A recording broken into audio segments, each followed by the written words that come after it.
Hey, everybody, welcome to a brand new episode of The Creators Outlet. Tonight, our special guests are Max DeVill and Johnnie Reed from Atrocity Press. Guys, how you doing? It's been a minute. All right, yeah, it has. What's going on? Well, just reading comics, buying comics. A lot of silver and bronze back issues filling up those holes. Yep. Nice. And getting in a lot of indie stuff that I backed this year, so I'm organizing all that. You're actually getting books you backed? That's good. Oh, yeah. I know, right? Because everybody was like, there's a paper shortage. I'm like, oh, yeah. It's because we don't make anything here. That's true. I threatened one guy. I go, you keep this up? I go, I'm going to buy you a chainsaw. You're going to open up your own paper mill in your backyard. Nice. So yeah, we just got our tracking number for our shipment of one of our books today. And we turned it in to the printer, a week before Christmas? Yeah, a week before Christmas. It's taking them this long to get everything done, so they were a little backed up, they said, but they didn't blame a paper shortage. Well, that's good. We got even the day that we had to go through and do our review, we got it done in like 24 hours, I think. Yep. We turned that around pretty quick. Yeah, nice. We're pretty speedy about it. We do everything pretty quick. With two of us working together, it's a lot easier than just one guy trying to pull it all together himself. Yeah, it's and you guys got a lot going on. How many titles you guys got right now? We've got Machinegun, we've got Human Hunters, and we've got Ninja Bimbos versus Zombies from Deep Space, and we've got a couple new ones coming out this year, Love and Death, and then we'll have another Machinegun arc for sure.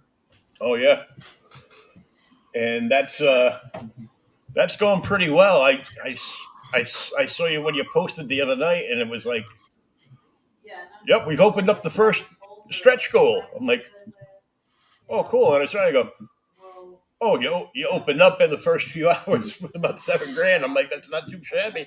Yeah, it's not bad. I like it. So we can make the money back that we put into putting the book together, because we put our books together before we do a crowdfunder. We do all the stuff, and we have the books penciled, inked, lettered, colored, and just ready to go. So it's just ready to go to the printer and then to the customer.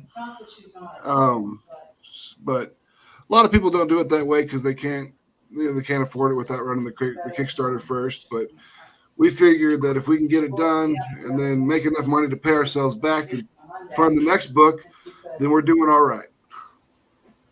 Yeah, flip it around, put it back into the business. Exactly. Yep. We haven't made any money yet. It all goes back into the company. Yep. Which I'm fine with, because we're growing. I mean, for being open for 3 years, we're doing quite well. Oh yeah. And we got 9 more days on this campaign, and you got 166 backers. Yep. Which I think by the time the 9 days is over, that'll easily be over 200. I hope so. I mean, with the highest we've gotten on any campaign so far is 225 backers. So if we can match that, I'll be super happy. Oh yeah. You gotta move those issues. Yep. It's funny because after we're done with every time we do a Kickstarter, I get like 15 emails. Can I still get the book? I'm like, yeah, but you're going to have to wait a little bit. You have to wait till the people that backed the project and made it possible get it. get their stuff and all their special items first. Yep. And then I'll make an announcement when it can be bought off the website. Exactly. Well, and the good thing is we always have a catch-up tiers now, and we kind of got the machine rolling, I guess is a good way to phrase it, where our goal is to be putting out about 10 books at least this year for 2023. Wow. Is what our goal is. Like right now we have Machinegun 4 out there. Next month we'll be starting Human Hunters issue 3. And we just it's funny because that's the ones we're waiting on is issue 2. So that's a real quick turnaround. and then we're going to have Ninja Bimbos in a March time frame. Yep. Wow. And we got a couple other stuff coming in after that, but I know pretty much we were planning on doing about probably 3 human hunters and 2 to 3 ninjas, and probably at least 2 more Marys this year.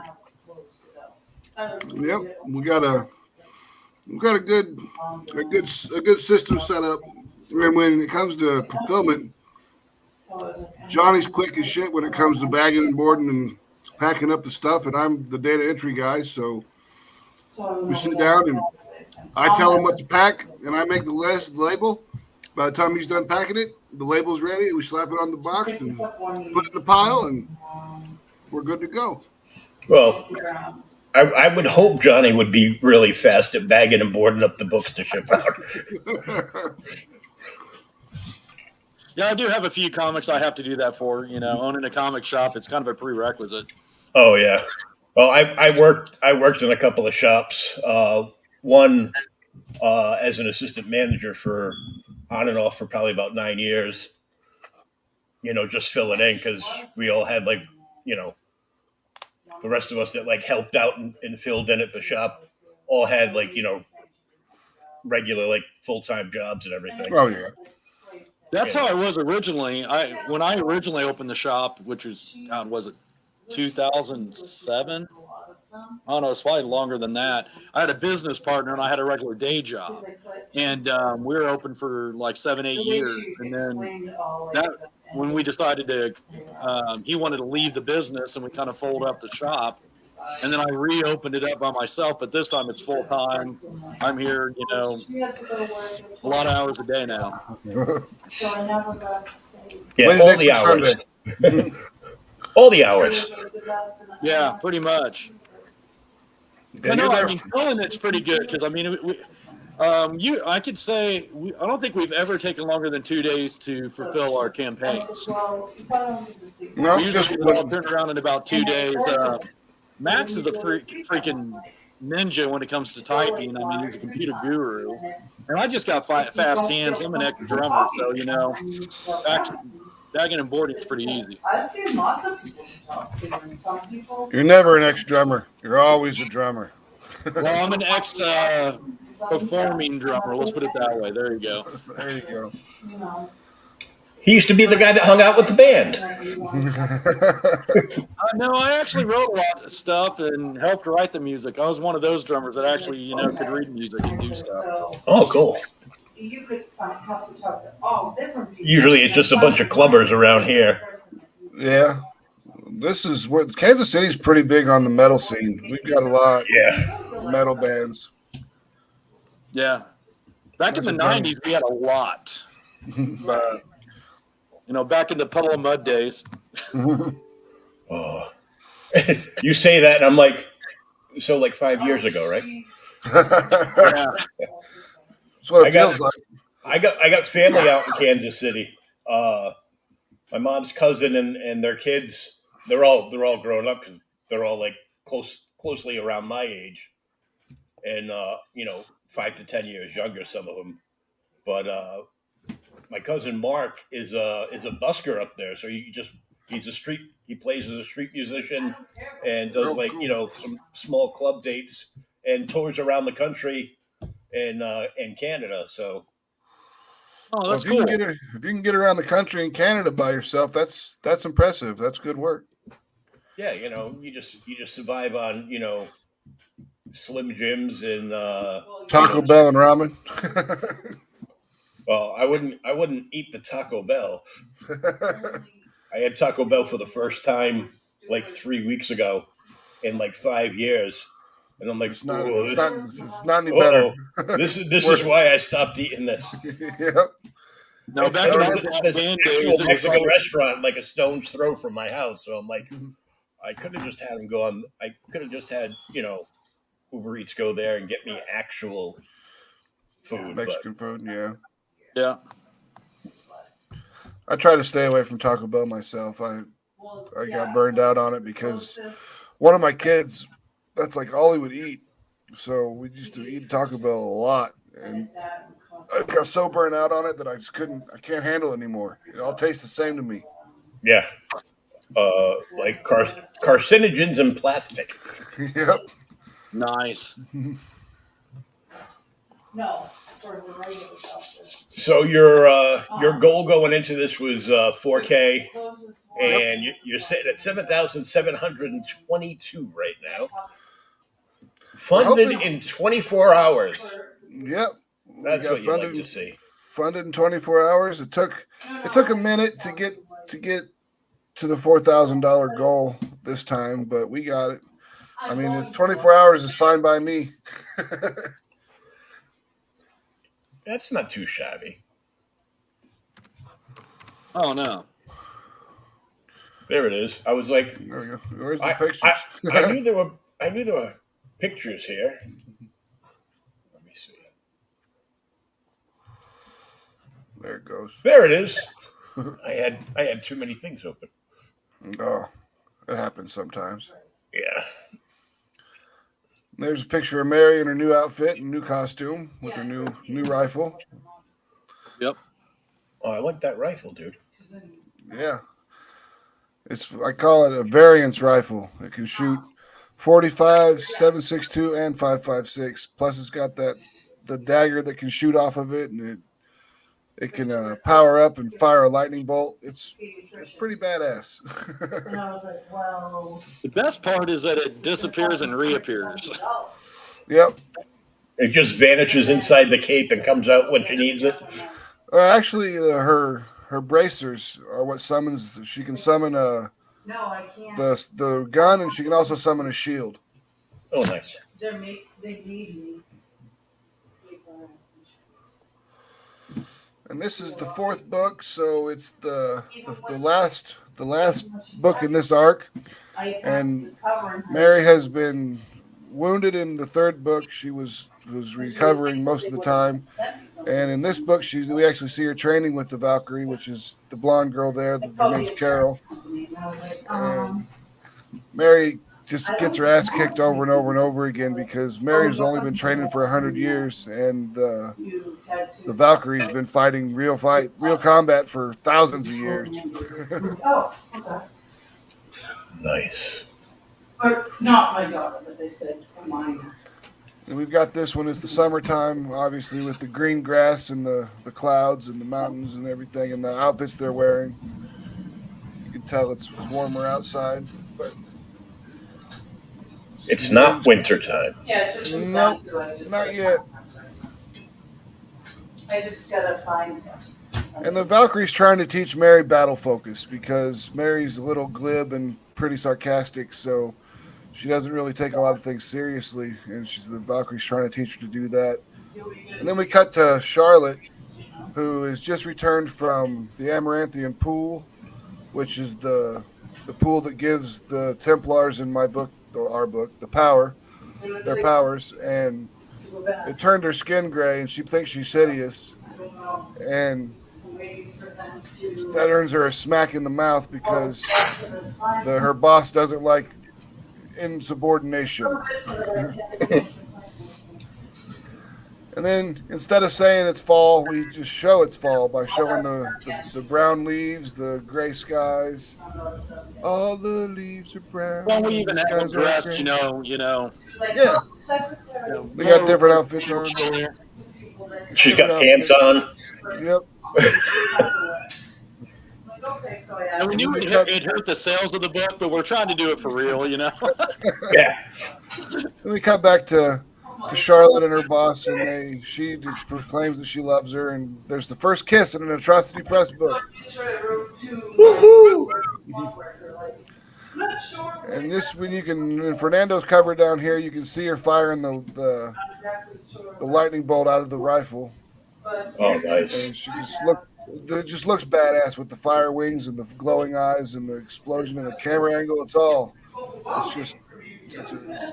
put together very, very well, and I like that as the main cover. I think it's going to be awesome. Yeah, just this image alone, I'm looking at it and I go, somebody's got to make an STL file for a 3D print here. Oh, we've already got some STLs done for 3D prints we're working on. Oh, nice. Yep. for a secret project later on down the line. On one thing that we, to probably mention here with that Fern doing that is the one thing that we strive on with Atrocity Press, that our cover A is always our interior artist. Mm-hmm. If they're not good enough to do, a cover, are we going to have them do the interior? I don't think so. What's up, Hex Island Comics? What's going on, Hex? How are you? Good to see you. Thanks for popping on in. And then cover B, Mariah Benes. She's really happy to see that rifle, and I'm really happy to see that ass. Oh, yeah.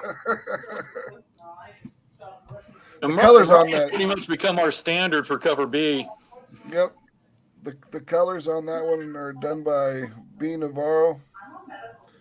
Oh, nice. So she's a very good colorist. We found her just about, I don't know, 3 or 4 months ago, and put her in some work, and I'm happy with everything she's done so far. Yeah, she's gonna perch it for the perfect booty. Yeah.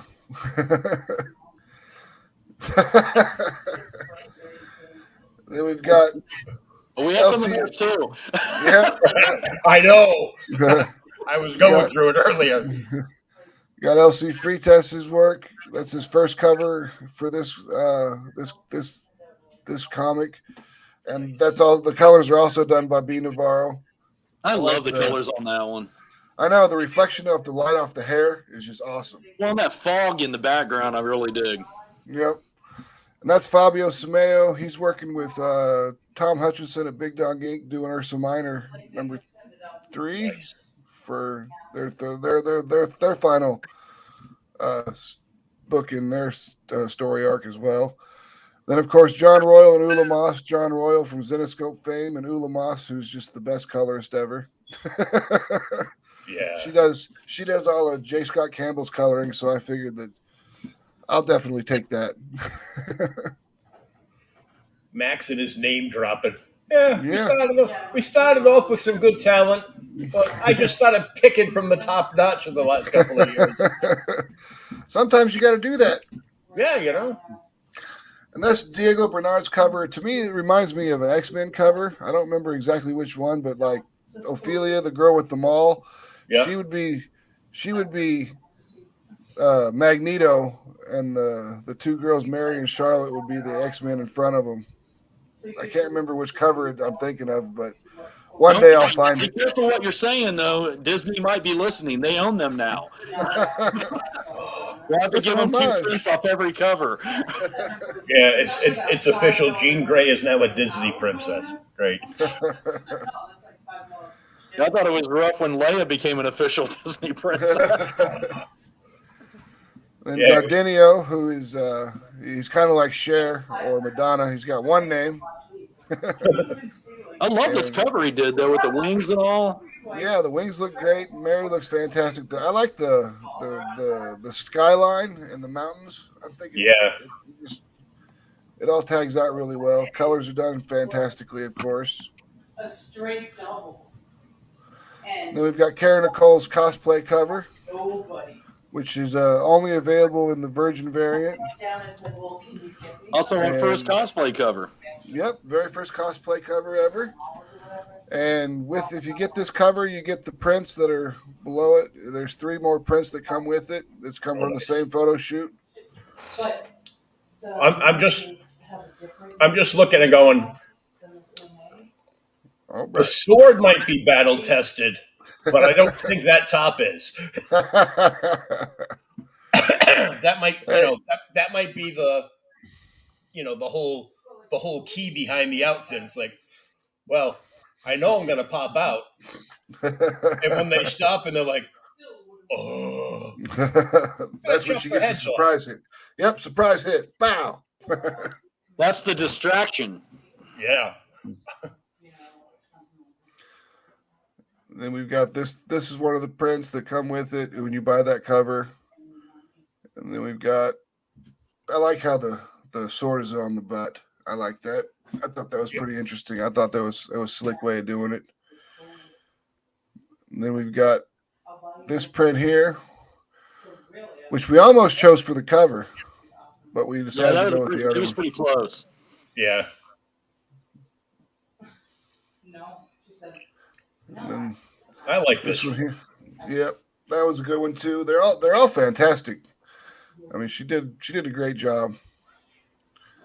And then LC Freitas' second cover for this cover or this issue, because we wanted to have a couple combo packs and we needed to have another artist with 2 pictures.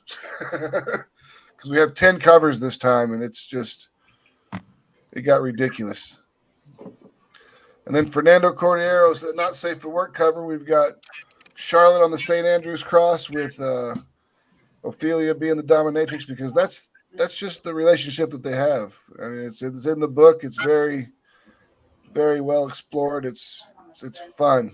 Yeah, so basically when you see that last page where they're kissing, it kind of goes really crazy from there. Yeah, it escalates rather quickly. Yep, that escalated fast or quickly. And then if you buy that cover up there, you get all of our Not Safe for Work prints, which this one is obviously it's the Valkyrie Carol.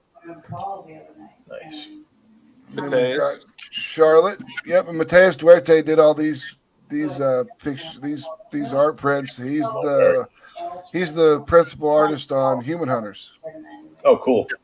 Because she was having a tough time. I said, well, I told her I would call. And that's Mary's there. And we've got Ophelia at the end. Whether that's for her or not, Nice. in your opinion.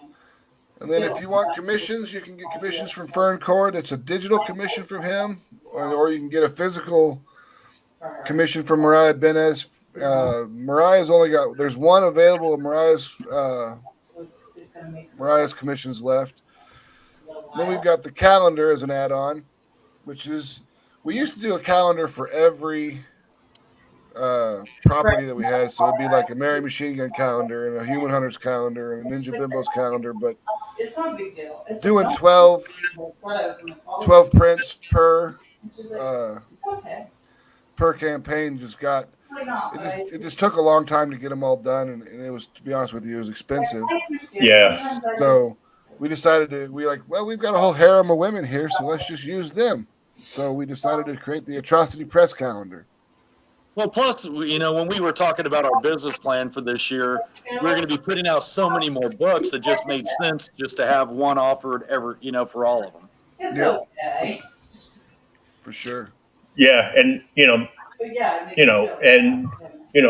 like Johnny knows, if you're distributing some of these to, other comic shops, then they'll have this hang it up, or for sale with a pack, and it's just good advertising.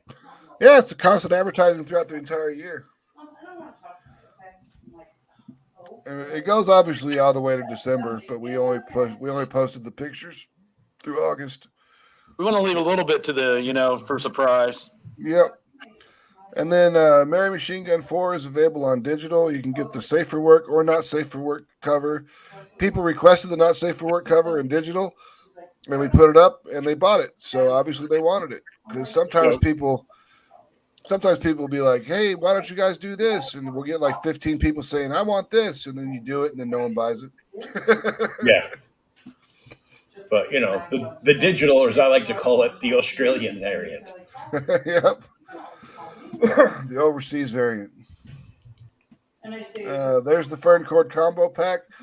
And because you are getting the Not Safe for Work cover, you'll get the Not Safe for Work prints.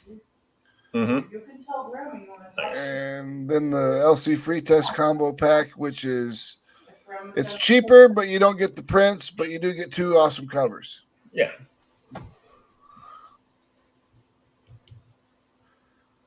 And our add-ons for the catch-up, for the full Mary Machinegun catch-up, you get cover A for issues 1, 2, and 3, so you can catch up with the book completely. And then we've got the Ninja Bimbos versus Zombies from Deep Space catch-up, which is, we've only got 2 issues so far. And the Human Hunters catch-up, we've got 2 issues of that so far. So The Human Hunters will be the third issue comes out in February, so it'll be quick. Yep. I don't know.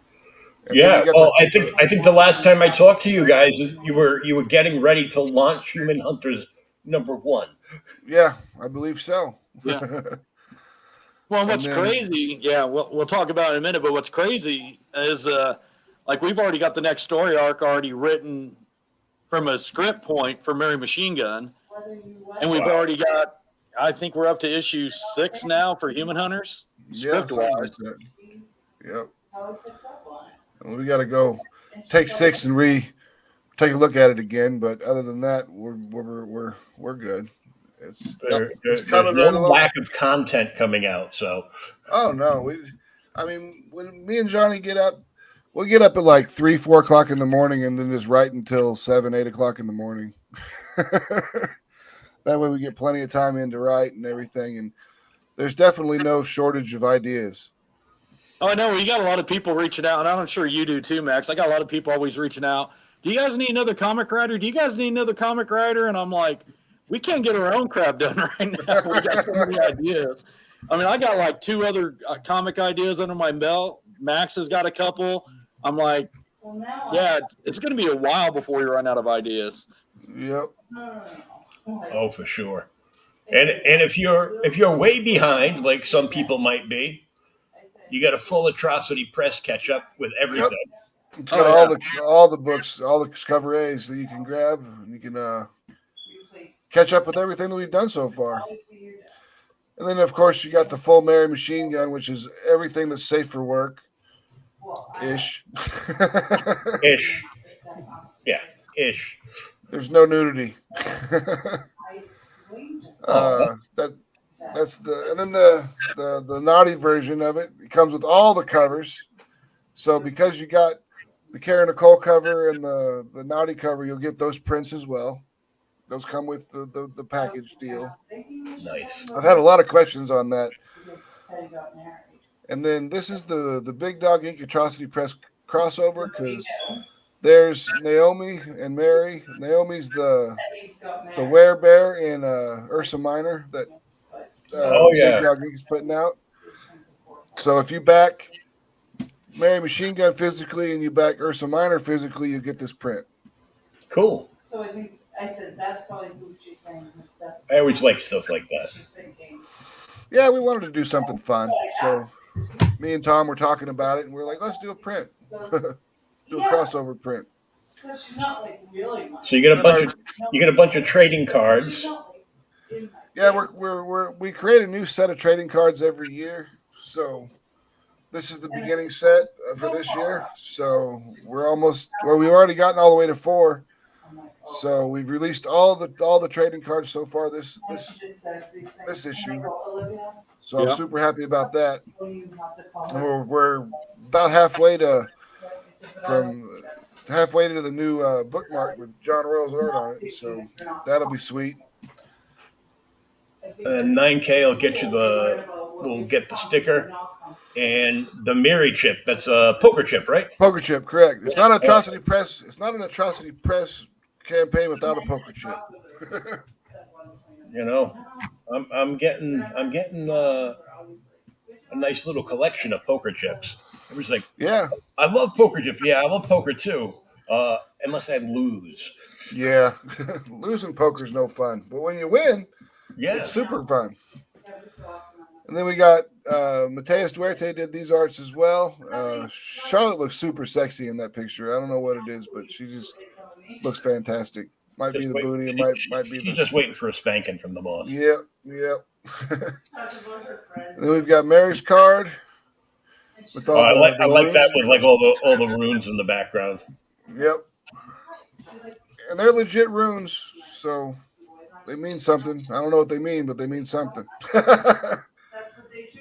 Because Fernando, who colored them, he did all the research on it because he's really into the Viking stuff, so helped out.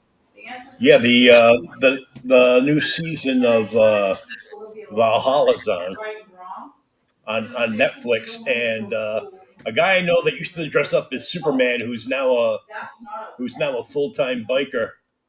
with the Red Devils out in Liverpool. His little brother is actually in like this big fight scene in like either the first or second episode. Nice. And That's I'm like, cool as hell. that's pretty awesome. I go, if they ever release them on DVD, I'm going to send you the second season. Have your brother sign. Hell yeah. And then we got Ophelia's card with her in her mall looking badass. But she was just like, well, but if that's what they want to do, that's their The business. bookmark by it's got John Royal's art with Ulamas's colors on it for the bookmark. Nice. She was just like, And then the stickers, Fabio Simeo's art. Because every time we post this picture, we get a ridiculous amount of engagement on social media. Oh, yeah. This is just like, I'm gonna marry Max. it's just a badass image. Yeah, super cool.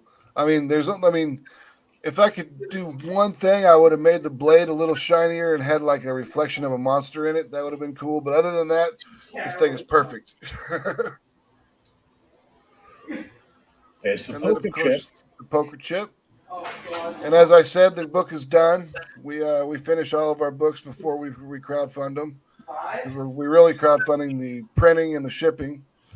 And speaking of printing, we use Comics Wellspring as printers.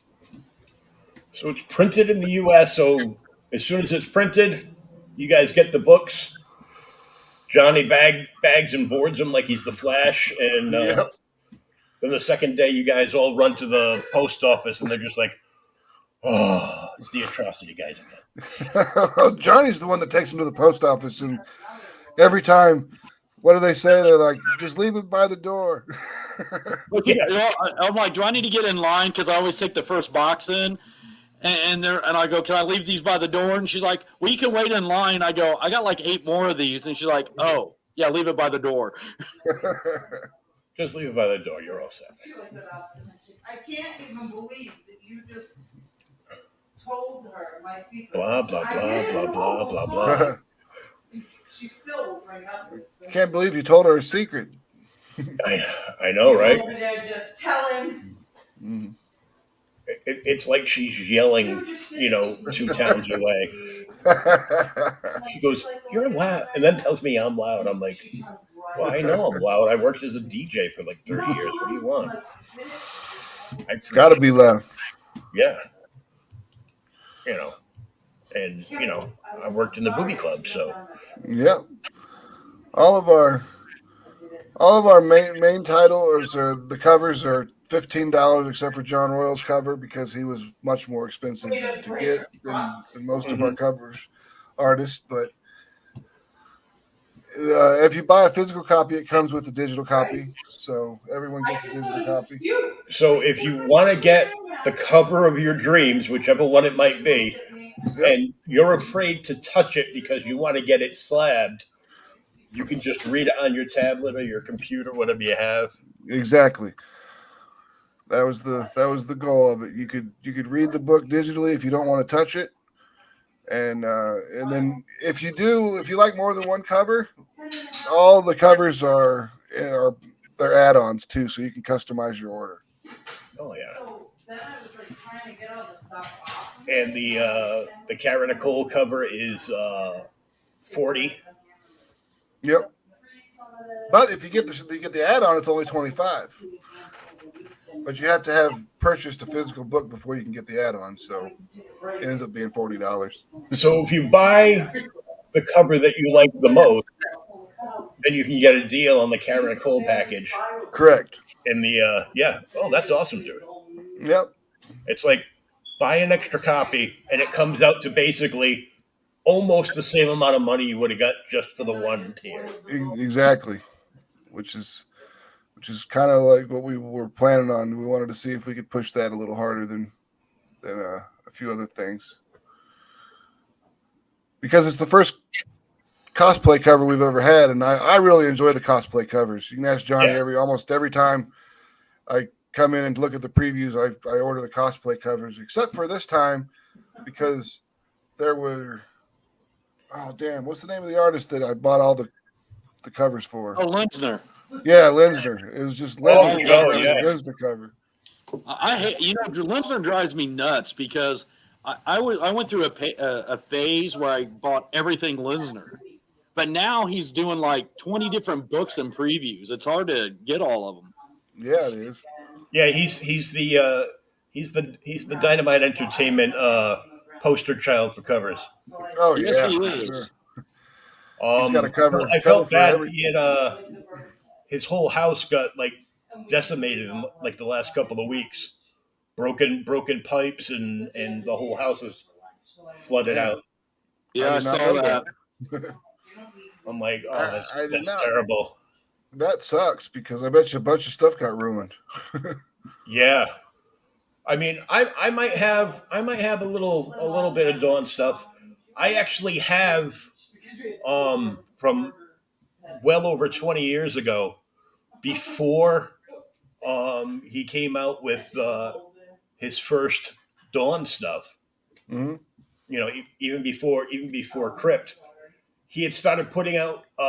Creation Convention had him do like the black and white newspaper, like Oh yeah. for a Star Trek convention, Oh and nice. he did a Batman and Joker cover, but took did it in the fashion of Motley Crue's Theater of Pain cover, Oh yeah. Okay. and inside is all like a lot of his like early artwork from the Angry Christ comics and everything. Yeah. Well, and what's funny is Dawn wasn't even originally like a comic character. She was just like a poster, character that he created. God, what was that? Strange Adventures, or it was one of those digest books. Yeah. Mhm. Because I remember I bought all of them when they came out, and then next thing I knew, I kept buying this stuff little by little, and then he just pretty much exploded. Yeah, I've got action figures. I got a couple of statues. Yep. I've got like 30 signed limited edition lithos and Nice. the like his early metal prints that he did. Oh yeah. You want to talk about action figures? Johnny's got like a whole basement full of them, like full of them, and a store full of them. Yeah. Yeah. Same, except it's my apartment and not the not the store. I've got the early Marvel, all the early Marvel Legends.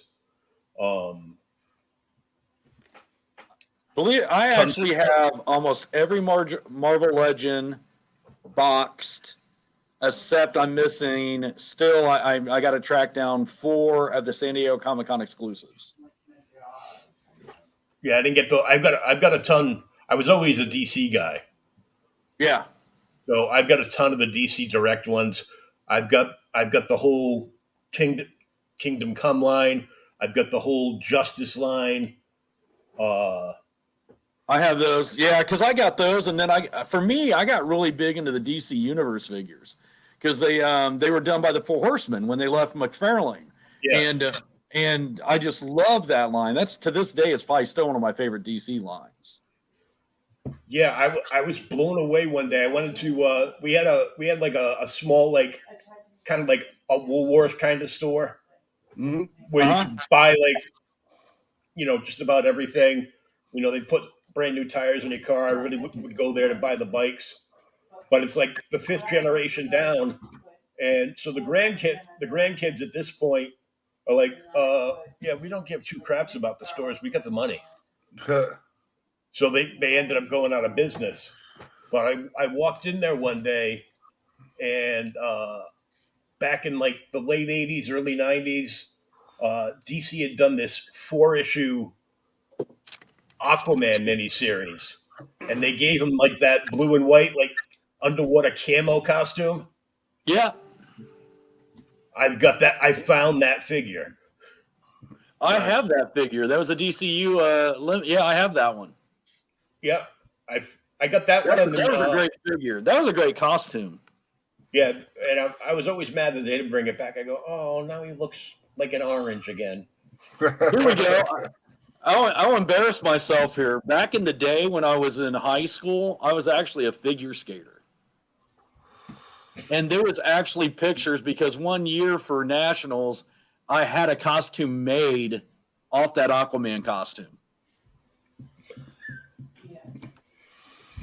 So did you do singles or did you do doubles?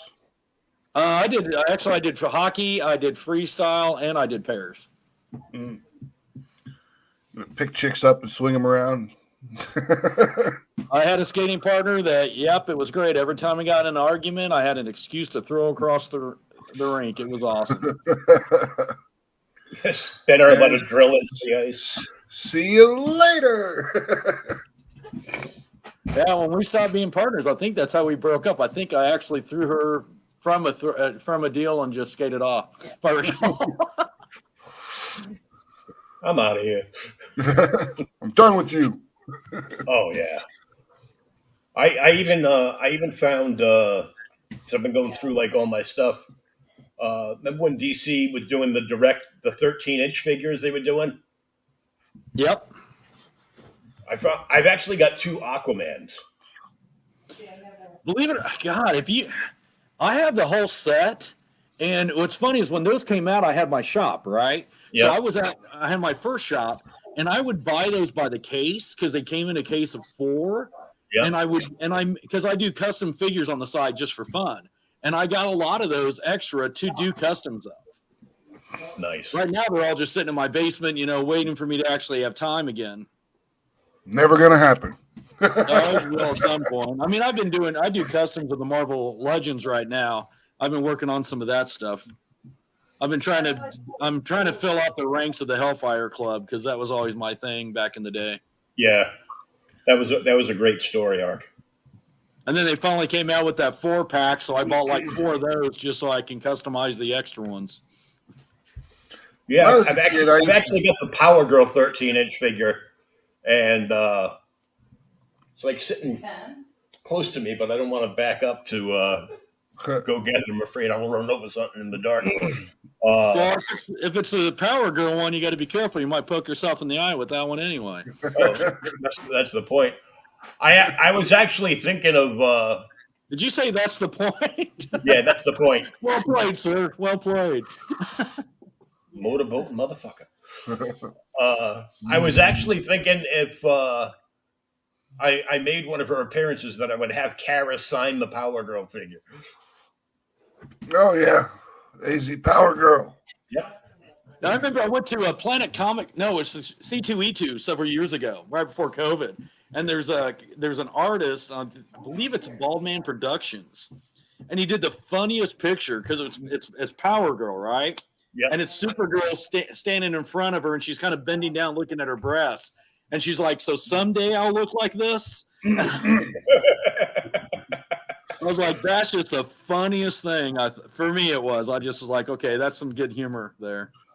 I heard that the Power Girl artist just kept making her breasts bigger and bigger and bigger until they told him to stop. And then he still made them bigger. Yep. Yeah, it was. I think that was Wally Wood. I think. I can't remember who it was. We just covered last week on OK Boomer. We did the first appearance of Power Girl. Oh, did you? Yeah.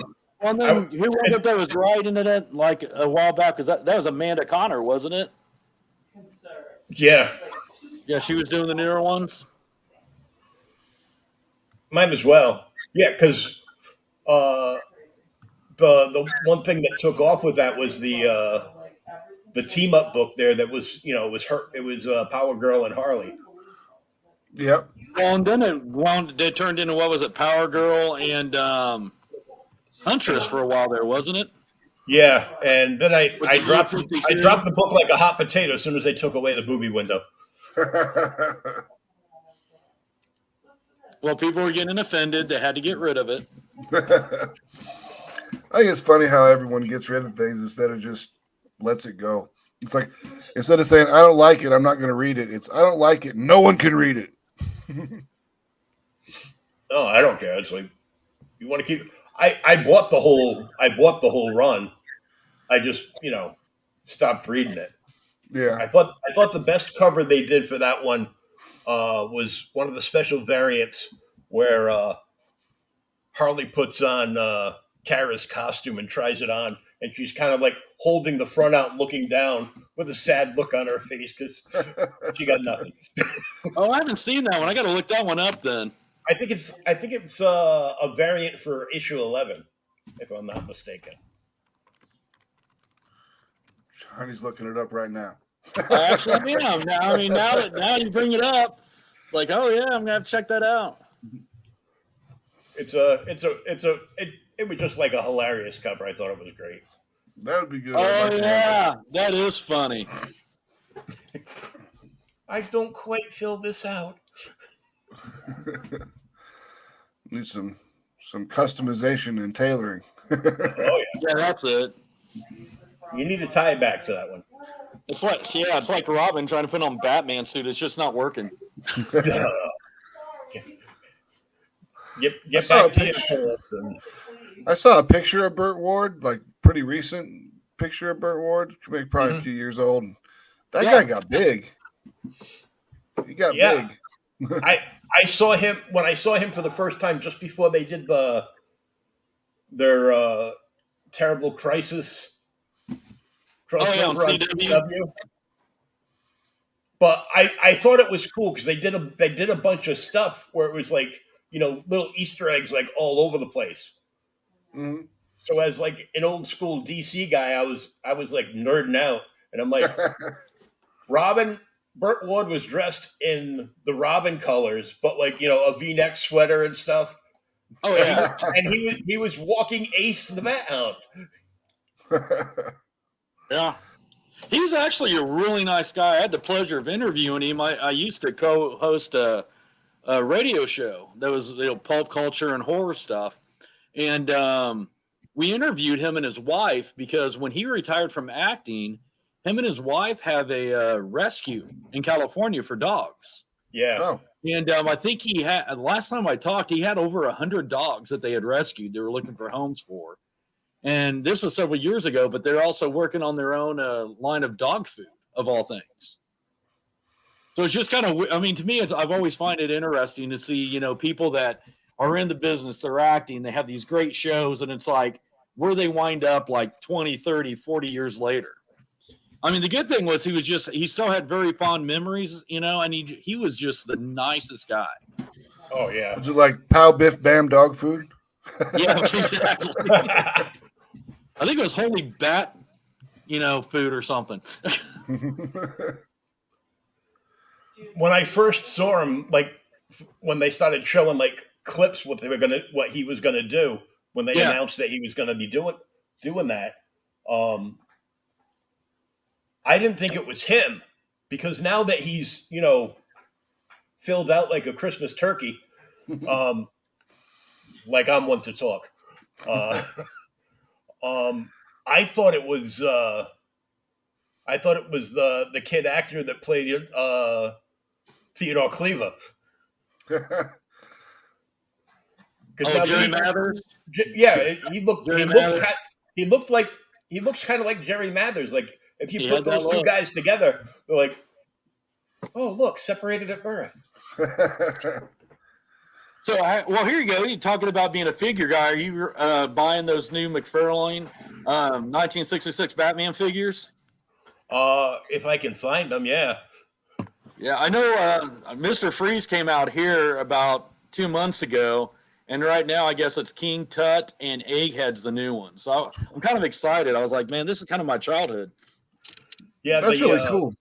I didn't know they were making those. I dig like I don't know here at the shop. They've done Batman and Robin and Riddler and Joker and Penguin and Catwoman, but they did Julie Newmar and they did Eartha Kitt Catwoman. They did both versions. Yeah, nice.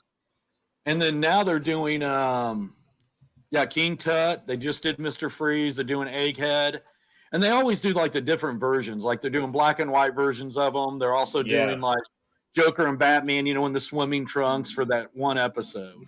Yeah. They haven't done Batgirl yet. I've got the Batman and Joker surfer ones, but the prior to McFarlane. Yeah, Like when they first it's started funny. making them. I had all those because those were Mattel. Yeah. And I had all those, and I went ahead and sold them when these new one came out. But I kept the Batmobile because the Mattel Batmobile is actually bigger, and the figures are actually fit in them, where the figures won't actually really fit in the McFarlane really well. Yeah. You figure they would know how to do that since they're like building the figures and stuff. They'd be like, let's check it out and make sure this shit fits. Hey, but that's the deal, though. If you're going to get these new figures, go get the Mattel Batmobile because that one rocks with them. That one will fit better, yeah. Yeah, they actually fit down into the seat. When you get the McFarlane Batmobile, they're like sitting over it. It's almost like, those kids like at the kid car, Showbiz Pizza. Oh, yeah. Yeah, we've got a friend of mine. He does a small one-day convention once a year out here, and he's friends with my LCS, and he's the local guy up around the Boston area with the '66 Batmobile. He does the shows, and he does lots of stuff for fundraisers for the Boston Cancer Hospital for the kids. Mm-hmm. And they do a lot of fundraisers. And somebody in the New England tri-state area just got a beautiful '89 Michael Keaton Batmobile.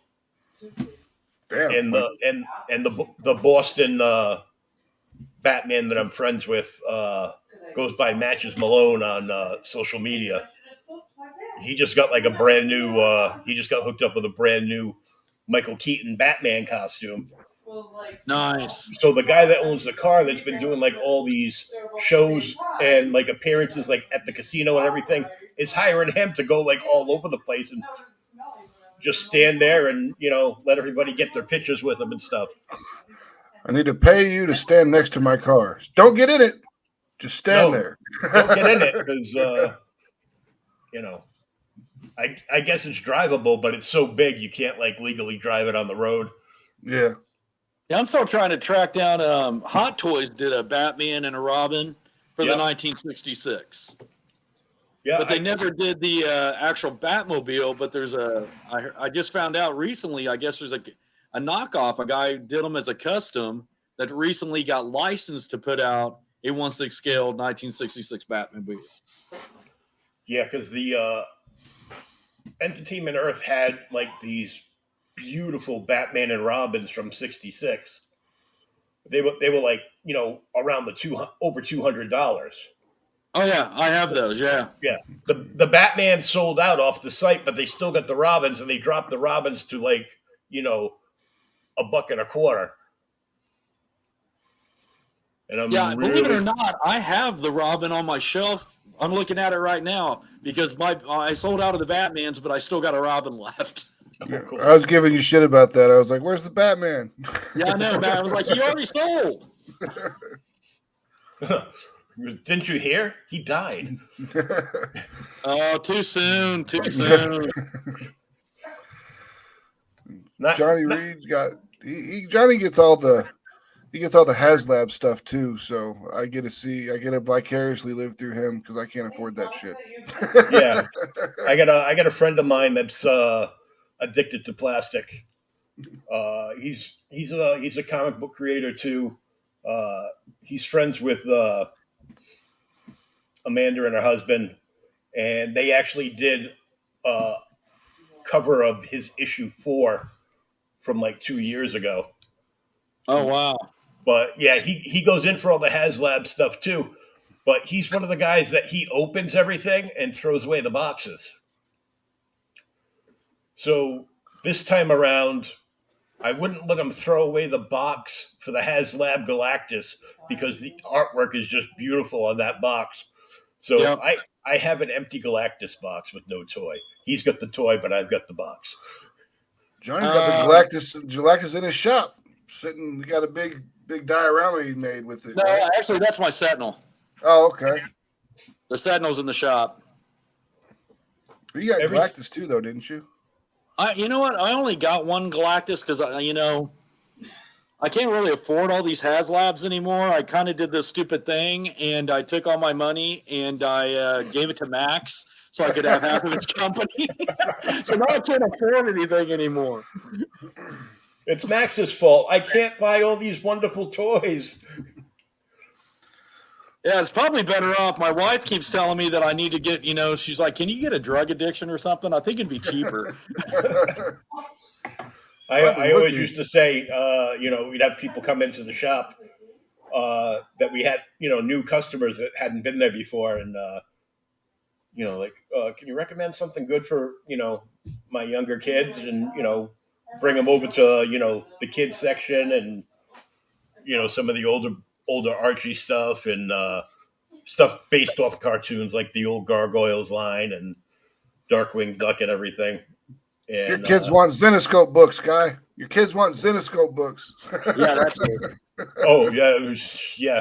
Well, they would like no, and they'd run over to the Spider-Mans. Well, the kids' books are like $2 a piece, and the newer superhero books are all like $6 a piece. So, well, isn't that like as comic owners, we're pretty much required to anytime we see a young kid come in the shop to give them one free.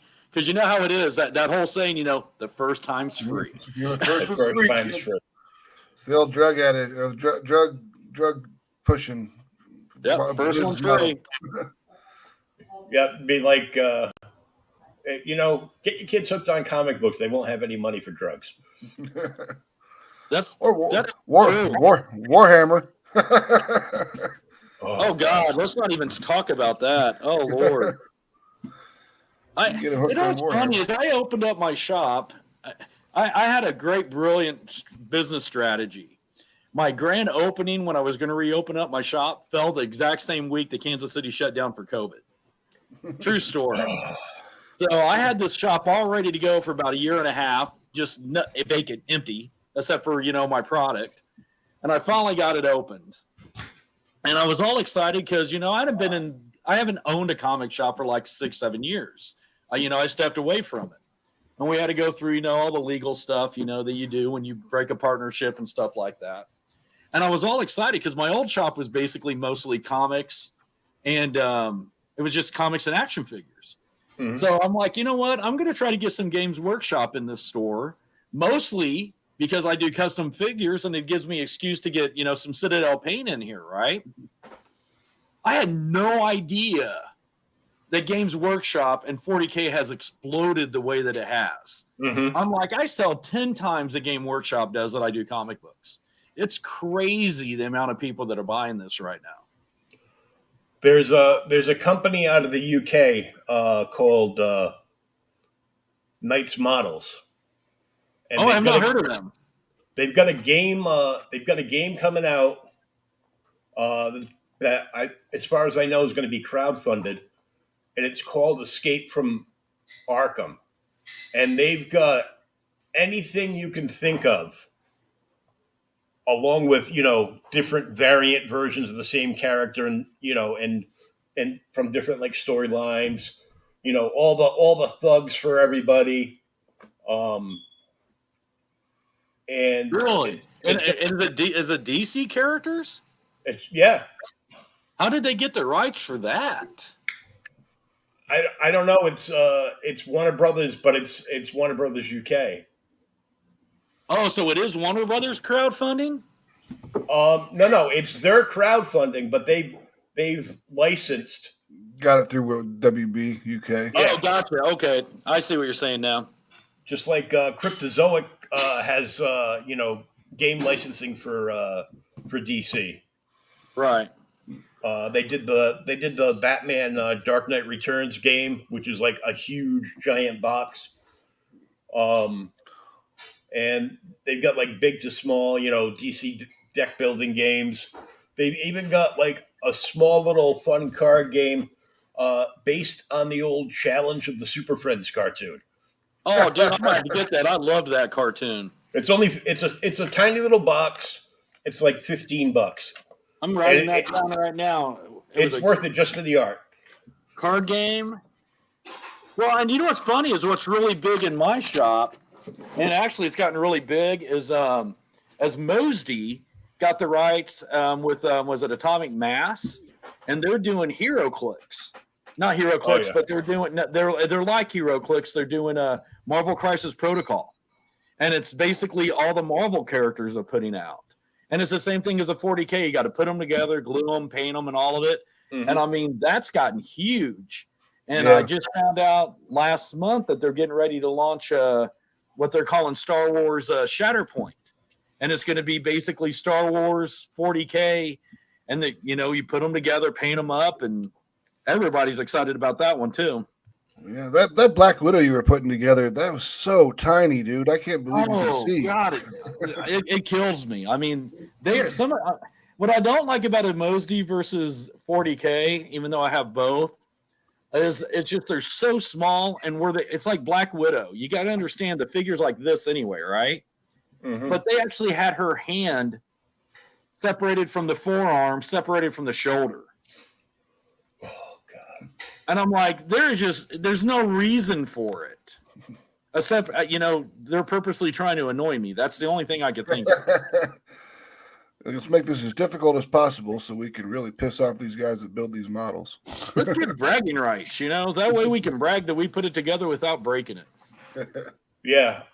They're still trying to get back to me from the UK office if there's like a store or distributor like in my basic area, because I can't order them from the UK and get them shipped here. One, because that would be ridiculous amount of money. Yeah. Well, where are you at? I'm about 30 miles south of Boston. Oh, gotcha. No, because I know Games Workshop I get, and they're a UK company. Yeah, but they have like distributorships and everything. No, granted. So this company you're talking about, they have nothing here. They do, but they're trying to find somebody that's like up in this area, because they're a fairly new company, so they're probably they probably got distributorships like out on the West Coast and like New York or something. Now, are you in contact with these guys? Yeah. Heck, if they don't have anyone in the Midwest, send them my way. Oh yeah. Yeah, I'll talk. I'm right smack dab in the middle of the U.S. You can't get more middle than KC. Yep. And we got a knock on wood winning football team too. So there you go. Oh yeah. So I guess we'll find out this weekend if we got a winning football team. Yeah, it's kind of a week to week thing, At this point, it is. Yeah, you can never tell. They got a good team going though. Yeah, they do. I mean, they're 14-3 this year, so during the regular season. So they did quite well. So I wanted to ask you guys your thoughts on like the new indie crowdfunding sites that are coming out, like fundmycomic.com. And there's everybody's making their own. Well, what it comes down to is these new crowdfunding sites need to get backed by a bank, and that's difficult to accomplish because you've got the catch-22 of you need users to buy products off your crowdfunding site, but you need products before you can get the users. But without the users, they're not going to put the products on there. So you're stuck in this catch-22 loop. And then when it has to do with like money like that, it's like you have to trust the people running the site when you don't have a bank involved to not steal your money. So it's very difficult for these companies to get these banks to back them. But if you can get it, then you're one step closer to being a really successful crowdfunding site. Yeah, Fund My Comic has got that all lined up with the lawyers and they're going to be processing everything through Stripe. Yep. Yeah, So- we have a little. We have some experience with that. Just a little bit. Max does. I've been fighting with Stripe to get my 1099Ks from them for the last 2 months. Well, Which I is your think 10. that, I think the overall idea, I mean, it's good that you got, other sites that compete with Kickstarter. But by the same token, if you get too many different sites out there, it's like, which ones do you go to when you're searching comics? It's that catch-22. Granted, you could, because we found that, we dropped our comics out on Kickstarter and they do real well. We drop them out on Indiegogo and they fizzle. It's It's tough. You can never tell. Some books do, some creators do good on both. right. But for the majority, it's like it's either one or the other. Well, Kickstarter is a little more friendly with promoting your material. Yeah. They're a little better than Indiegogo is, because Indiegogo is kind of like you can put it up here and then just like let it go, and you have to promote it all yourself. And if you're not part of a certain clique, then you typically don't do that well on Indiegogo. And the one good thing that I liked about Indiegogo was that when you have a successful Kickstarter campaign that funds, you can move your Kickstarter campaign straight over to Indiegogo and just keep the book there on demand if you wanted to. Yeah. I mean, Indiegogo's got some really cool features on their feature set, but it's just so difficult to get any traction over there that I just haven't tried. Yeah, they don't support the market at all. They'd rather just have like all kinds of like techie, expensive techie stuff on there to make them money.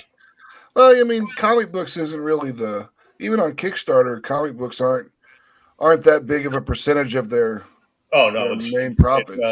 It's a tiny percentage, but it gives people like another outage to find good like indie comics, some place where Batman's not preaching as a social justice warrior now, and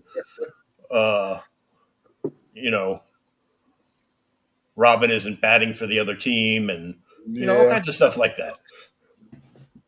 I mean, well, and I think, and what's bad is even before the social justice, I mean, that's a whole conversation that could take us like different hours and alienate us on all kinds of fronts. But I mean, I think a lot of it too was just the event fatigue. DC rebooted so often, and it's like you have a character, Batman, that's initially has been around for decades and decades. Potentially will be around for decades and decades. Do you really need 8 different Batman titles? No. I mean, to me, it's like, it's the greed that I think is what's killing the big names. We got to have 12, Wolverine's got to be in every comic, we got to have 4 or 5 Batmans. We got to have 4 or 5 Supermans. And I'm like, to me, it'd be, instead of having that slate for like 4 Supermans, have 1 or 2 Supermans, in my opinion, 1, and use that slate for a new character. Yeah. Instead of taking the, saying, hey, we got to make this character Asian or this sexuality or whatever, changing the characters. Here's an idea. It's supposed to be a creative outlet. Why don't we create some? Yeah, make some new characters. But when it comes down to it, Batman sells books. So they're gonna. Batman sells books, but by the same token, though, Batman at some point will fizzle out, and if you don't create something to come up with that, you're gonna. Be stuck. I mean that's the thing. You need to have something that you're a DC comic company. Create something and push it. I got to give McFarlane some, a lot of perks. He said, "Hey, I'm going to create this character, Spawn, African American." And he's everybody knows him. He's not a Batman, Superman, but you know what? Most people in the around the world knows who Spawn is. Yeah. And what did he do? I'm going to create a diverse character. I'm not changing it. And I respect him a lot for that. He made $1 million off of his Spawn figure that he put on Kickstarter. Well, let's think about it. He's doing something right because he's got the license for DC figures right now. They don't just throw that out to anyone. Yeah. But every once in a while, he'll release something you're like, really, Todd? Really? Yeah. There's some this is your final product? Are you serious? Yeah, some are better than others. With the DC figures, because, I mean, God knows, do we need 30 different Batmans before we get a different character? But, that's another discussion, too. Yeah, like when Kenner or Mattel had the Batman license, and they were making a Batman for like 17 different like armors for this mission or that mission. But I can at least respect that. That was at least for kids. They were trying to like make a swimming Batman and a birthday cake Batman and whatever else. I was guilty. I bought the Mission Masters glow in the dark ones. See, I actually did not go down that rabbit hole. I had plenty of other ones. I got that because I'm a huge Joker fan, and there was a glow in the dark Joker. I go, well, I have dozens and dozens of Joker action figures, but I don't have one that glows in the dark. None of them glow in the dark. So I bought all these off of this scammer on eBay who I won the bid and paid like $25 for like this box of 15 glow in the dark Mission Masters figures. And because she didn't get what she wanted for them, she turned around and slapped an additional $25 on for shipping. Oh, see, that's dirty. Yeah, that's messed up. But that's okay, because except for I got a glow in the dark Mr. Freeze and a glow in the dark Joker. I sold all the Batman figures, all the different Batman figures that were in there about 2 years ago, and I got anywhere from like $15 to $30 a piece for them. So nice. Oh, that's not bad. That's how you flip it, make that money. Yeah, I now I sell comics out of the house, and I sell some toys and action figures out of the house, just to buy more comics. So yeah, we'll have to hook up after the show and like pass each other's wish list to each other. Yeah, I gotta go. I've still got cases. Well, how DC used to do the direct cases. So it was like you get a big case, but there were like 2 smaller boxes in there. Oh yeah, absolutely. So I've got like 15 of them that I haven't even opened, like sitting next to my TV. So I'm like, I have the entire Blackest Night set run of DC Direct still in the box, the original cardboard brown box. Just because I haven't had a place to display them yet, and I'm like, someday I'll get that bigger man cave. One day. I was really into they go through the ring, they travel around the galaxy. MacGyver was their colonel. Oh, Stargate. Stargate, yeah. I bought a case, like a full case of the Stargate figures, and when I got them, I got a prototype Jack O'Neill figure. Oh, nice. And it's nothing how the actual figure turned out, but it's just like the gray prototype figure, like in like a box with like a little window on it, almost like a really small Mego box. Yeah. And then I got taken because Mego just came out with their 50th anniversary, World's Greatest Superheroes. Oh yeah. So I got the first set of those. They've got like 4 more sets coming out, but they've all got like the, ooh, look, shiny. So it's like a shiny decal on the front of the box. Yeah. But they reproduced everything. They set samples over to China to reproduce the the old oven mitt gloves, the boots, the cheesy nylon capes. And they reproduced the artwork, and the original artwork on those boxes was all done by Neil Adams. Oh, really? Oh wow. So I'm like, awesome. Who's the company that's putting all their figures in just full on cardboard boxes now that everyone hates? That's Hasbro. Hasbro. Yeah. It's. I got to tell you, it sucks because they're like, hey, we're going to go green, and we're going to get rid of this plastic to save costs, and we're going to be all cardboard. And then they raise the dollar. I mean, the price like $4 a figure. Yeah, because they're here. And you can't see anything. Mm-hmm. It seems like every time. And you know what's sad? I had a buddy of mine just order a figure off Amazon, right? Yeah. Opened it up, and it was like a wrestling figure in the Marvel one. Because now you can order a whole set of figures, ship it back to Amazon. Nobody will ever be the wiser. And all Amazon does is turn around and reship it back out. Yep. It seems every time that Marvel does like a new line, that they're like over like the last 5 years, like every time they did a price increase, it's like, $5, and then they released that the winged Venom with Null in the box. Yep. $75. Oh, here you go. The new Spider-Man they just showed, the new it's the Gameverse Spider-Man that premiered this week. Yep. Retails $33.99 for one 6-inch figure. No build-a-figure piece, just a figure. $33. I'm like, no. Those things are so expensive now. I mean, I remember when action figures were like $4 a piece. Back when it was Kenner, and that was about it. That was the only people making figures. Well, not to date myself too much, but I grew up.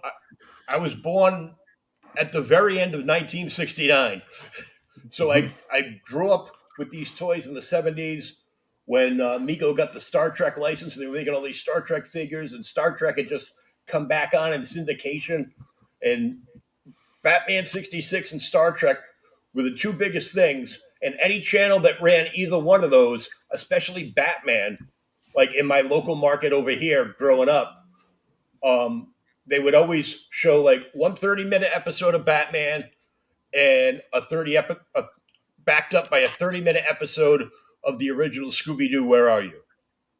Oh, yeah. I remember those days. Before some idiots bastardized Velma. Yeah, that was terrible. Stop destroying my childhood. Once again, instead of destroying these characters, let's create new ones. Yeah. Just a thought.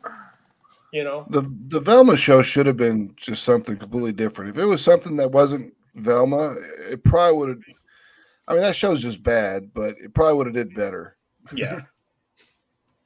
It's just crazy. Well, what's funny, I'm gonna, I got kids that like that new Scoob that they did with Blue Falcon, and I found it entertaining. Mm-hmm. It was funny, and they had a whole sequel that they did, and then Warner Brothers comes in and says, "Oh, we're not going to release it. We're going to use it as a tax write-off." And I mean, number one, that blows my mind anyway. That you can come in and say, "Oh, this movie isn't going to be put out, so we get tax breaks." I mean, shouldn't only tax breaks be when a movie fails, not when you don't even try? Yeah. But I mean, but I read an article I found really interesting that they made those guys finish it. The director and everybody. Yep. They weren't quite done with it, but they made them finish it, even though it will never be released.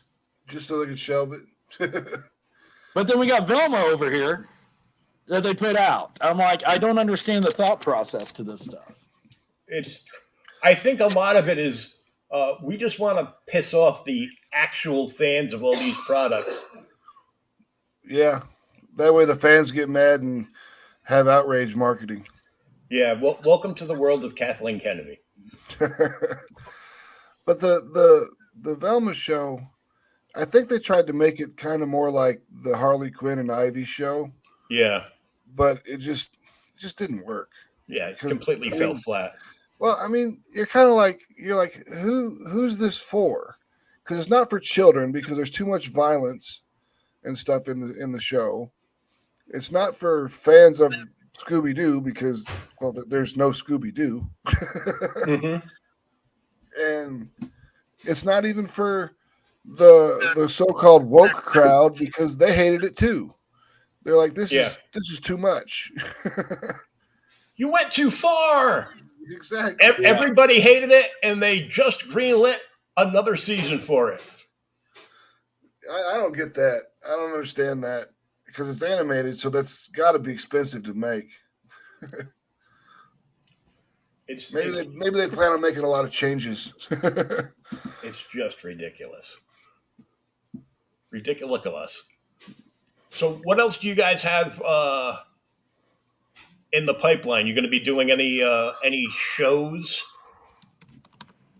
Like your show or like a con? Like a con, yeah. Not this year. We'll be doing cons next year, probably Planet Comic Con C2E2. Nice. But other than Yeah, that, it would be kind of cool to get up to the East Coast. Though I haven't been to a con. Actually, I take that back. I've been to the Ohio Comic Con a couple years ago, and that was a lot of fun. New York show used to be fun, and then they like quadrupled the price of tables to Artist Alley and like all the vendors.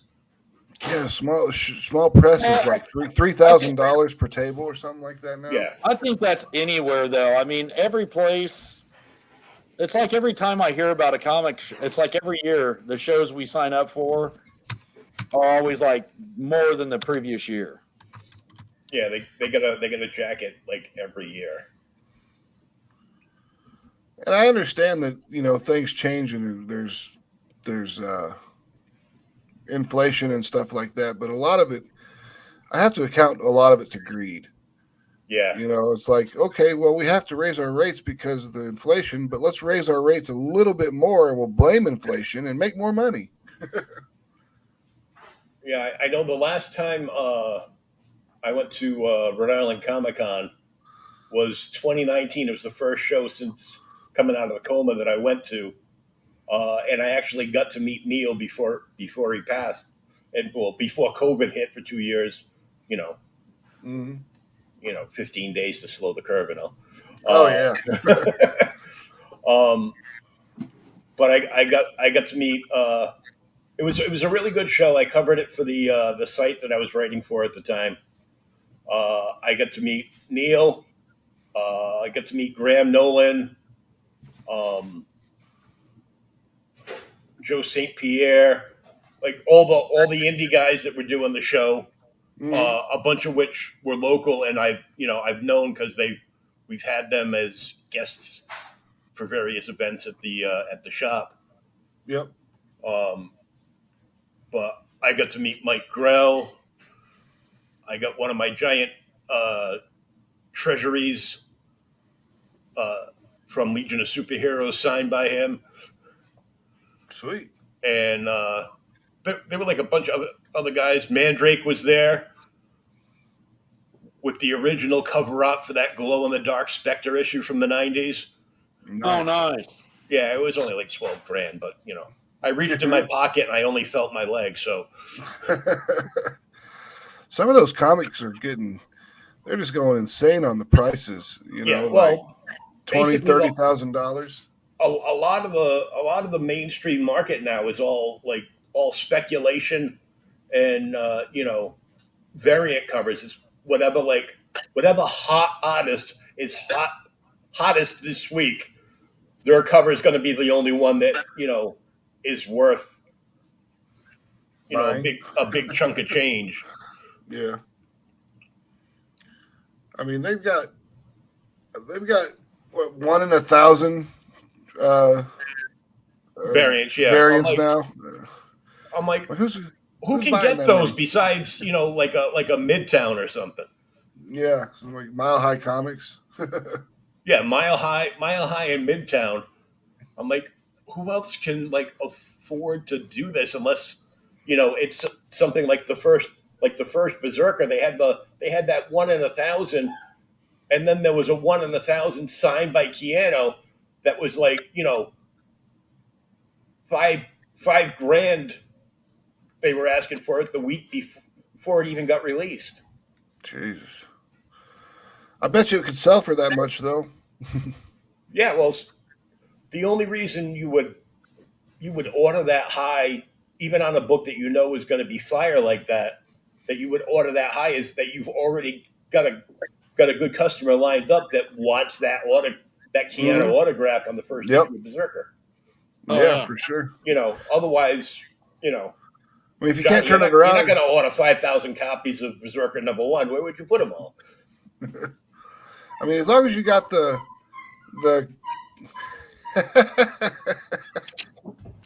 as long as you got the customer to buy it, you could do that. But I mean, you're going to sit around with thousands of copies of a comic book that you're not going to use or be able to flip or turn around and sell or anything. Yeah, well, it's kind of like you hope it's kid friendly so you can pass it out at Halloween, you know, with a candy bar. Yeah. I mean, like when you do a retail variant through Marvel, you have to buy 3,000 copies of the book at retail price. And then you have to pay the artist to do the cover. And then you've got to print the covers. So, you don't even always have to do the covers, because I know years ago Planet did one, and it was just like the logo. I believe it was just a logo on it, but it was still the standard cover. Oh, okay. But I know sometimes they do that as well. But I know there's certain cons that will sometimes do a special. At least they used to. There'll be a special, you know, this issue is sponsored by this con. Yeah. Well, I mean, when it comes to doing like when we have to buy 3,000 copies of a book, I think they do that just to inflate their numbers of sales. Oh yeah, absolutely. Absolutely. I mean, you get like 4 or 5 companies doing that. You got 12, 15,000 books sold. Yep. Yeah, they're always trying to pad their numbers now because no matter what they do, manga's going to outsell them like 10-1. Oh yeah, that's just the new hip thing for kids to read.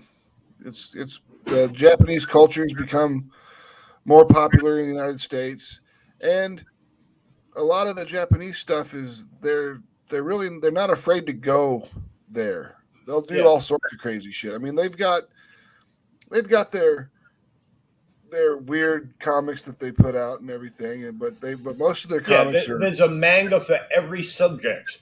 Oh yeah, for every subject matter: cooking shows, dating shows, books on fishing.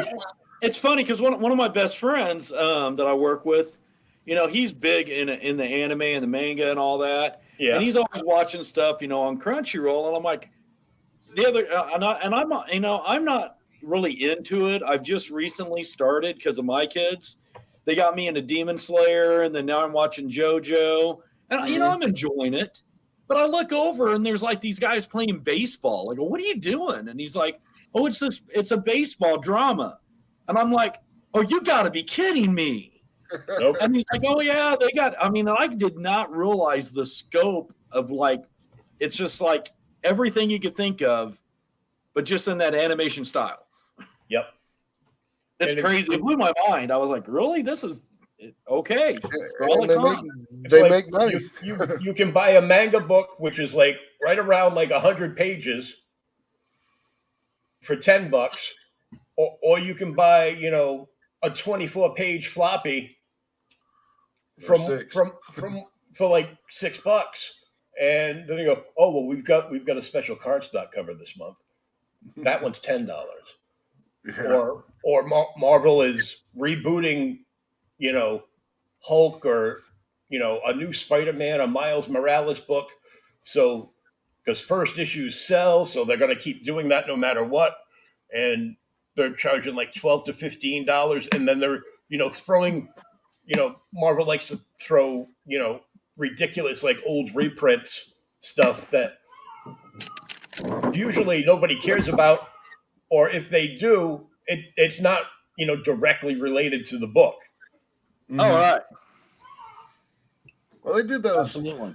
for a while. They did those ones where it was like you could buy it for $1 or $2 or whatever. It was like a reprint. And those didn't do very well because no one cared about the books they were reprinting. Yeah. True. Now, let me ask you this, Johnny. Uh-oh. Both Marvel and DC started doing facsimile editions of, hot and expensive, like, Silver Age books, like, the first John Constantine, the first, Oh, yeah.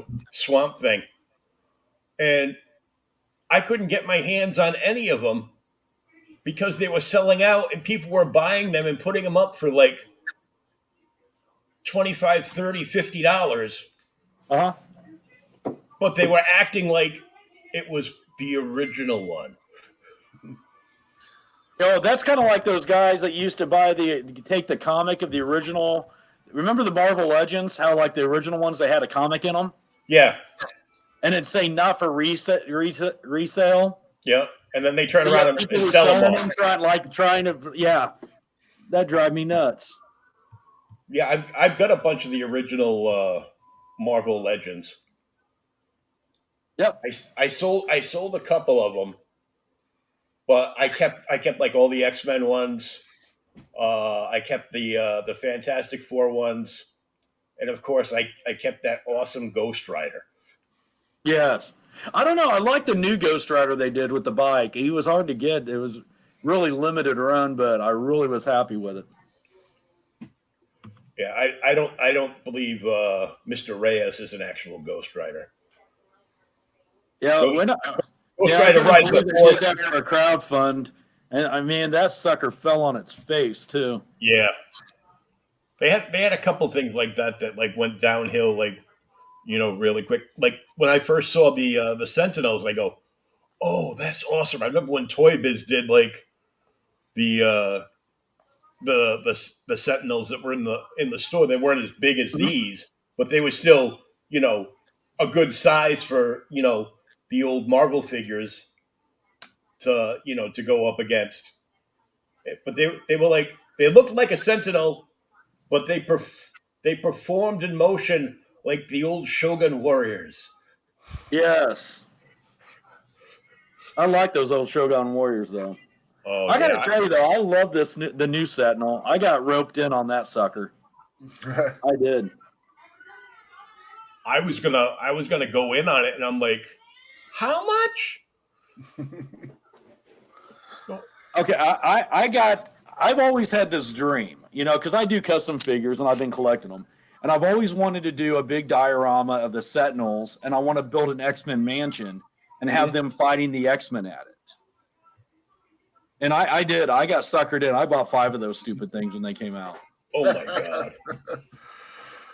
Yeah, you got a whole case of them. Yeah, I got pictures of like when you stack the boxes, it went all the way to the ceiling in my living room. And then they left them in the rain on your doorstep. Yeah, they did. My God! They left them all in there. I'm like driving up to my house, and they're like, didn't even put them like under an eave.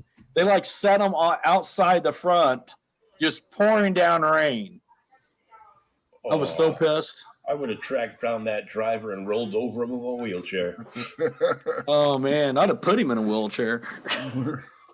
I got an extra one I could sell him.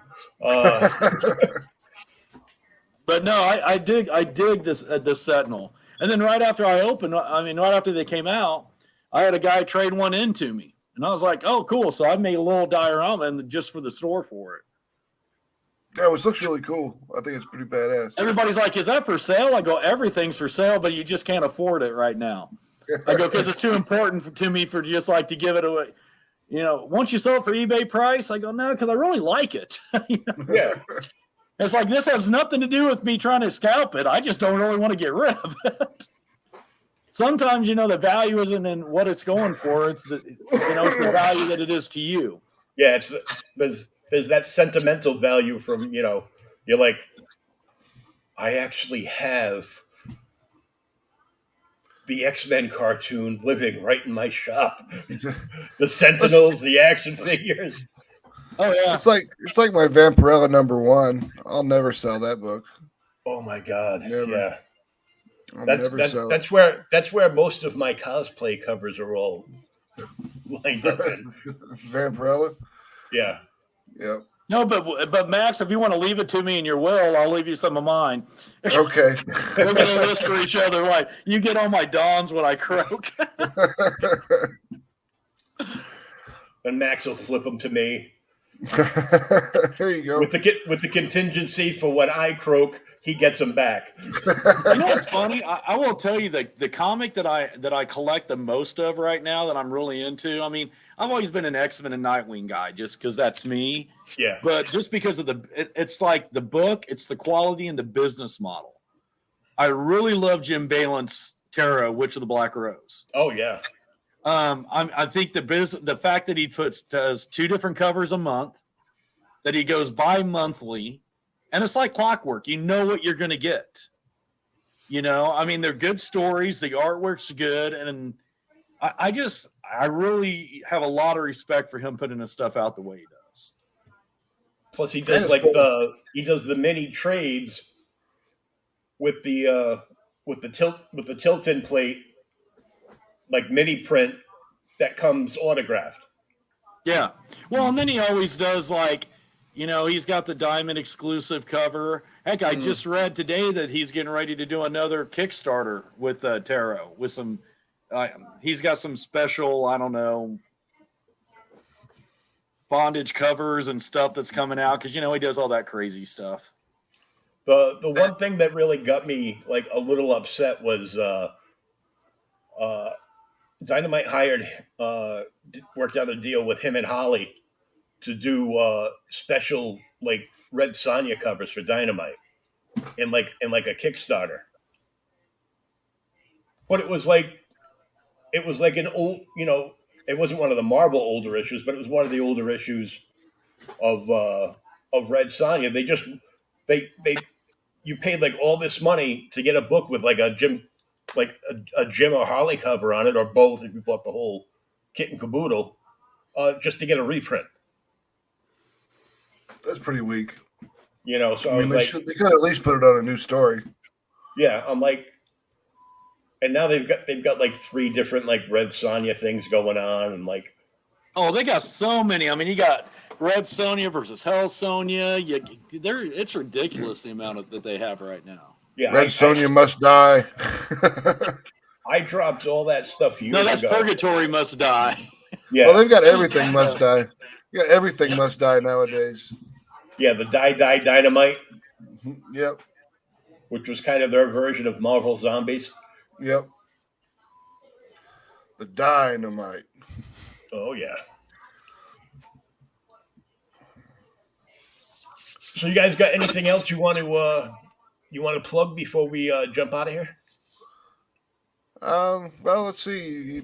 Definitely keep your eyes open for January or February and March, because in February we'll be releasing Human Hunters #3, which is an awesome book. You'll really dig it if you like the Human Hunter stuff. It starts getting really interesting around 3. 4 is going to be mind blowing. Then of course, 4 is actually going to be if you've read Mary Machine Gun and you've read these books, you got to know that me and Max are like, we love flashbacks. I mean, was it this one or the last one we did a flashback and a flashback? It was the last one, Mary Machine Gun #3. Yeah, 3. So issue 4 will be the first time that we're doing a whole entire issue basically in a flashback. Yep, and it'll be great. It's period piece, so it's super fun. And we'll give a little bit away. We can do that. Well, I can do that, right? Yeah, you can do whatever you want. But, it is going to be, for those wondering, it's going to be an origin story or a partial origin for Freya, and it's all going to take place in Salem. And I think it's really cool because it's going to be Salem and the witch trials, and we did a lot of research on it. And Mateus, our artist, did it really. The characters as they're walking down the street, it really gets that feel of them being right there. So Mhm. I'm super stoked and excited about issue 4. It's terrible because it's like issue 3 is coming out next month, and I'm like, man, I got to get to 4, and then 5 is actually the one that's going to end this whole story arc, which is basically kind of like the intro story arc. And then what do we got? Ninja Bimbos. Yep. Got Ninja Bimbos 3 coming out in March. What do we have for? That's a 5-issue story arc too, isn't it? Yep. Yeah. So we got 2 more coming for that. And after that story arc, we do have plans for the next story arc. So that's one thing, to say, we're not planning on being a shot in the dark. No, we're not like the big companies where we can pop out a new comic every month or bi-weekly. But you're going to be getting 3 or 4 of these books every single month. I mean, every single year. Yep. I mean, that's kind of our business model. Our main 3 is to at least probably get 3 a year if we can. Basically quarterly releases for each of the books. Yep. That we've got so far. And eventually we'll be to the point where we can't do anymore. So we'll be stuck at a certain quarterly release schedule. So and quarterly releases are perfectly fine with me because it gives people time to read the book, time to digest the book, and then time to get ready for the next one. Now, the way you're doing the arcs, is there any plans down the road to do trades of a complete story arc of a Mary Machine Gun or Oh yeah, Human we'll do it Hunters or anything eventually. like that? We'll do it eventually. No, we're never going to do trades. The only way to get these books is to buy them right now. You can't answer that question. What's wrong? We'll do trades eventually once we get around to it. But 5-10 years from now, we've got so much stuff on the burner that we've got to move it along. So once we get around to it, we'll do the trade. Yeah, because I think for most of our titles, we probably have a good 3 or 4 story arcs already planned. Yeah. Oh yeah, sure. And then I think what is it, next year or the year following, we're going to do kind of a in company kind of crossover we're talking about. Yep. We still haven't worked all the details out on that, but yeah, we're definitely going to work over some internal crossover stuff. So that'll be super fun. That's in the early we're early stages, but we are kind of wanting to make it a little bit of a shared universe, but not crazy. Mm-hmm. I mean, I want to go over the top. Yeah. We want to keep it right at the rim, Yep. but not too far over. Yeah. Exactly. We just have a good time. I mean, because Max will come up with these story arcs for Mary, and he brings them to me. I got the story arcs for Human Hunters, and I got to say, it's just a lot of fun. We just sit down, together, and it's like we just start working because we do it like StreamYard. This is how we do our writing. This is our process. Mm-hmm. The only difference here is instead of you being up in the corner, we have a Word document, and one of it, usually Max, because he types quicker than me, and let's face it, he can spell a lot better than me. And we just pound these out, and we just have a blast doing it. Hey, look, we got a couple backers. That's sweet. Nice. Yeah. I looked and I go, that wasn't the number I said before. That's awesome. 78.25, almost to that bookmark. Woohoo. Yep. Very, very close to that bookmark. Yep. Hopefully we can get to that poker chip. I'll be happy because that'll be our first 5-figure campaign. Nice. Well, we're hoping little by little, everyone grows. Moving on up. There's 9 days left. Plenty of time to get a paycheck and deposit it into a comic book campaign, right? Yeah, exactly. Yeah. I mean, and Mary Machinegun's always the books are always bigger. This first arc, we had like a 36-page book, a 44-page book, a 40-page book, and then this next one I think is 44 pages. Yeah. So that's why there's only 4 issues in the arc, is because we've got so many pages per book. Makes it super thick and hard to ship. But Johnny gets it done. He does. I always try to make it as difficult as possible for him to put the boards and bags together. What a douche. No, I mean, but in all seriousness, I mean, we compliment each other. It's funny because the things he hates doing are the things I usually like doing, so it works really well. Yep. I mean, for me, I don't like bagging and boarding. I've done it enough, and I'm not fast at it, and I just don't like it. And Johnny just sits there and bloop bloop bloop bloop bloop. Everyone gives him shit because he bags and boards them upside down. He puts you're one of those guys. he puts the opening on the bottom. That triggers the fuck out of me. You know what? The reason is because when I slide it in, it has the binding going into it where I'm not bending up the corner pages. So there's an actual reason why I do it that way. Okay. It's not just that I like them backwards. It actually, when I do it that way, the comic is actually in better condition. It has the least chance of actually getting the corners folded up. Yep. I mean, we try our hardest to keep them minty fresh. Pristine as possible, so they get it to the user. They get to the readers in the best form possible, because we don't know industry at all, did we? There, we don't know. We don't know what they want to do with it. They might want to read it. They might want to slab it. So we get it to them in the best condition possible. And we've never really had many people say, "Hey, this was messed up," except for less like the mailman folded the Gemini in half just to shove it in the mailbox. That's happened before. I don't even understand. When you told me that, I was like, I don't even understand that. I've had 2 packages come in that came where the books got damaged because they opened them up and inspected them at the post office. Oh, that sucks. And they crumble them back in and goes, it doesn't matter. It's just a comic book. Yeah, it's just it does matter.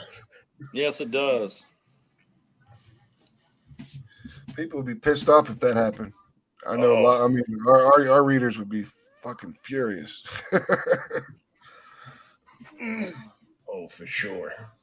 Because with Atrocity Press books, we always do like the thicker covers.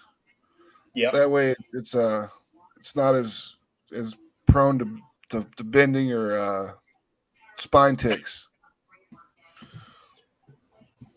Yeah, maybe I'll have to have Johnny fly out and come by the house, because I do have to rebag and board my entire collection. He would do it. For cheap. If you just feed me a good meal, I'm usually good with that. Okay. You can come eat and bag and board comic books all night. You heard it here first, ladies and gentlemen. Shops and toy shops in your area. We'll map out a tour for all the comic shops and toy shops. So, guys, I want to thank you for coming on, hanging out, and talking all things Atrocity Press, Mary Machine Gun, and a little bit of everything else too. Hell yeah, it was fun. I had a good time. Yeah, thank you so much. It's always a pleasure, working and talking with you. It's great. And when you're talking about action figures, Johnny's all over it. So, like swing. Well, and if you want, and what's funny is you don't even get me and Max on a D&D, conversation. Between us, we could talk about that for decades. I remember this one time. I remember this one time. This one time at band camp. Now, thank you very much for having us on. It's a great time. Yeah, thank you. We'll definitely keep in touch. Johnny and I'll have to